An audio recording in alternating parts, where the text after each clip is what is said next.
James Collins, family member, spokesman.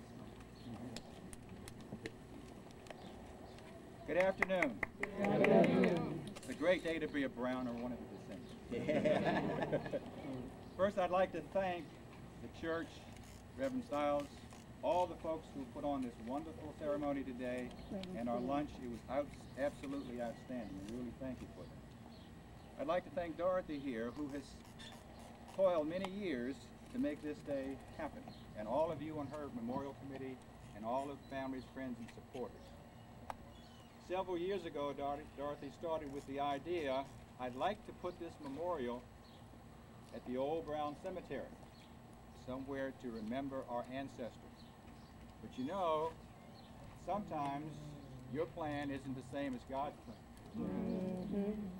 So it seems like God wanted this memorial here at this church, so it's a living memorial to those who are still here, to the citizens of this town that he loved and he worked hard over 100 years ago to help prosper, and for anybody who wants to walk by. So it's here among the living rather than out there with the dead. Amen. Dorothy said, she says, I want you to make him human. And I'm thinking, I said, God, Dorothy wants to make him human. Tell me what to say. My daughter Leon said yesterday, what are you going to talk about? I said, well, I'll be following some pretty heavy-duty speakers, so I got to say what they didn't say. And so I think I'm lucky. There's one thing that they didn't say that I'd like to share with you on your way home. And another cousin that says, to make sure whatever you say is short, because these people got to drive. It's hot out there. And being a preacher's son who used to pastor this church, I know what that means. It's going to be over. But Godfrey was a rich man. By the standards at the time, he was a very wealthy man. He was a landowner. He had property. But that's not the kind of richness that Godfrey left to us. Although, as a group, we haven't done poorly in that area. Okay? We've done pretty good. In our personal wealth, education, the desire to get ahead, we've done well. What Godfrey did give us, though, was our spiritual wealth. Amen. Now, Godfrey was an investor. He invested in land. He had some horses. He had some agriculture. But most of all, he invested and he made a deal with God. And because of that, we're here. Now, another cousin said, says, James, you know, you kind of look like one of your sister's sons. Yeah, I know. And you look around, you see we all look alike, and you know, yeah, that's it. So Godfrey gave us his genes, and that was good because Godfrey produced 12 children, and we produced hundreds, and they live all over the world. So we did well in riches that way. The final thing, though, is the investment, is that Godfrey and our parents, grandparents, great-grandparents, kept his spiritual and historical torch alive for over 200 years. Now, they were just talking about the Chinese getting the Olympics. And I thought, well, yep, that torch is going to go all the way across the ocean to China, 2012, and the lamp is still alive. There's still fire in that lamp. Our challenge on the way home is to keep the fire in Godfrey's lamp, historically as well as spiritual. And 200 years from now, our descendants will be here. So I try to keep it short. Is that good, Sheila? So I guess we'll turn it back over to the platform, and I think we're ready to unveil.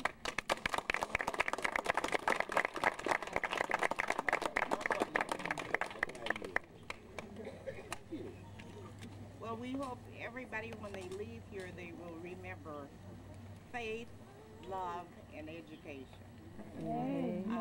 Our closing remarks will be by Dorothy Brown Birch, elder of the family.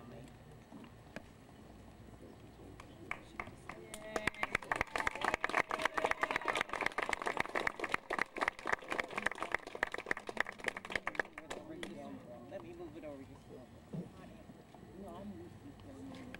Okay.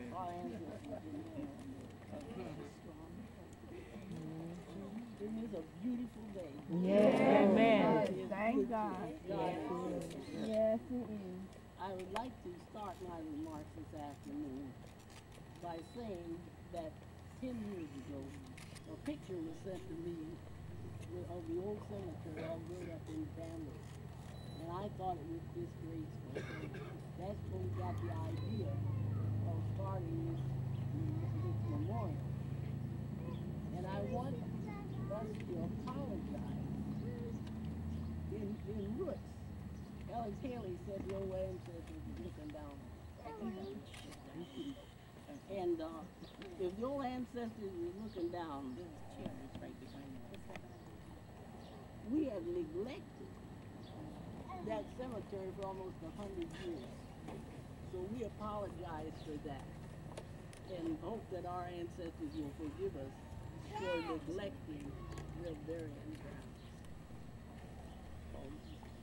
A few years back, some of you might remember, there was a movie put out about It's a Wonderful World, and it was about a man and what would have happened if he never was born. Right. And I sat in church this morning and thought about what would have happened if Godfrey Brown never was born. There would be no us, there would be no church. It would have been a terrible thing. And so we certainly thank God that he did survive.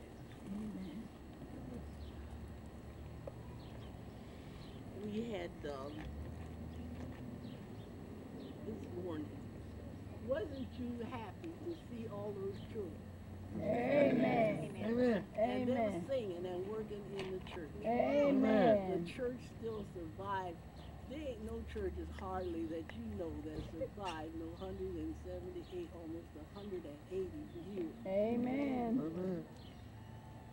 And the little baby that won the prize yesterday for being the youngest baby is the 8th generation down in the Brown family. Oh, my. So the church and the generations of Browns goes on. Amen. And they're both beautifully and wonderfully blessed. Amen. And all of us really thankful for that. And we appreciate it. I can't say how much we appreciate it. All the sacrifices. Everything has to have a purpose.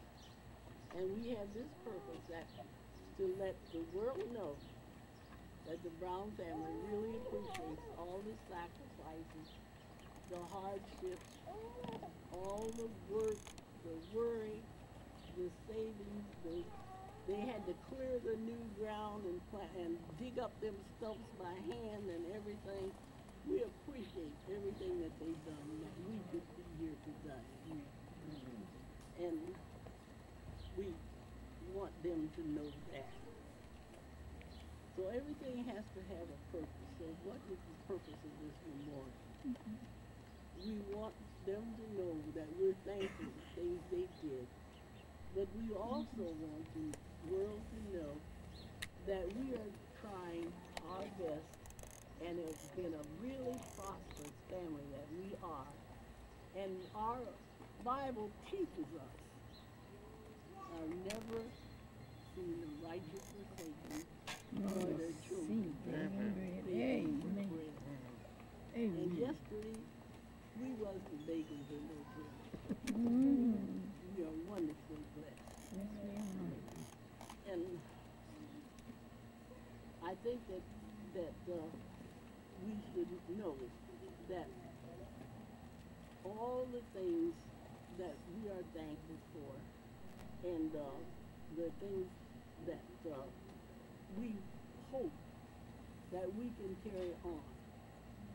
There's a little poem that says, and when a great man dies for years beyond our ken, he leaves behind a torch to light the path of other men. So the torch is passed to this generation. And as I've said, that we're down to our 8th generation, and we must carry that torch just like James said, and make our people proud of us, just like we are proud of our ancestors. So would you please sing with me the prayer from the last stanza of the Black National Anthem. The words is on God of our weary years, God of our silent tears, thou hast brought us thus far, O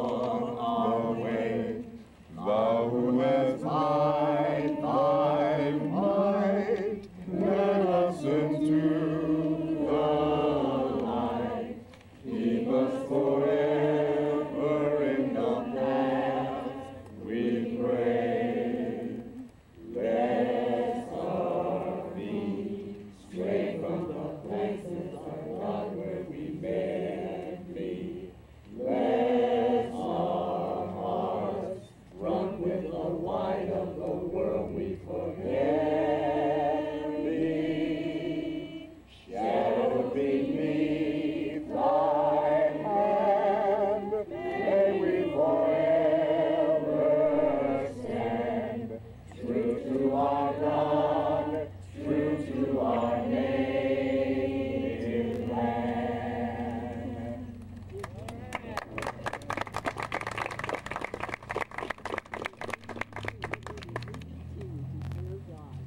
God will always hold the truth and the Brown family in our hands. Amen.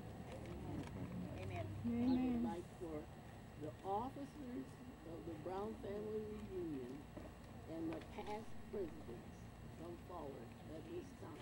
Okay, they will give you the Julia. She belong up there. Bill's wife. He was killed Norma. Yeah, she was related to Norma, but I don't know.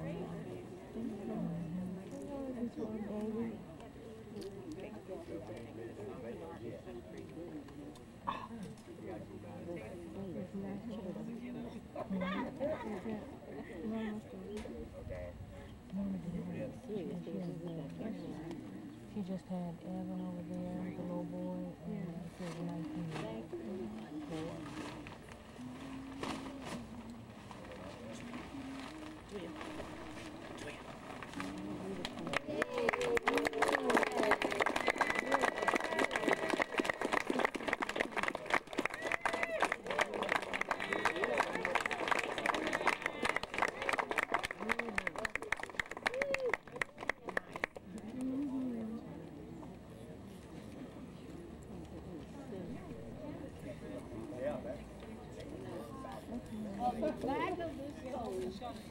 Everybody that's related to the Brown, there's one slave that has been brought out of slavery.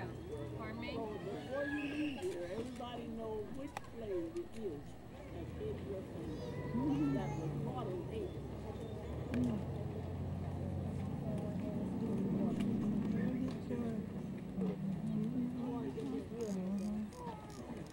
Well, does anybody else want to have anything to say? Beautiful.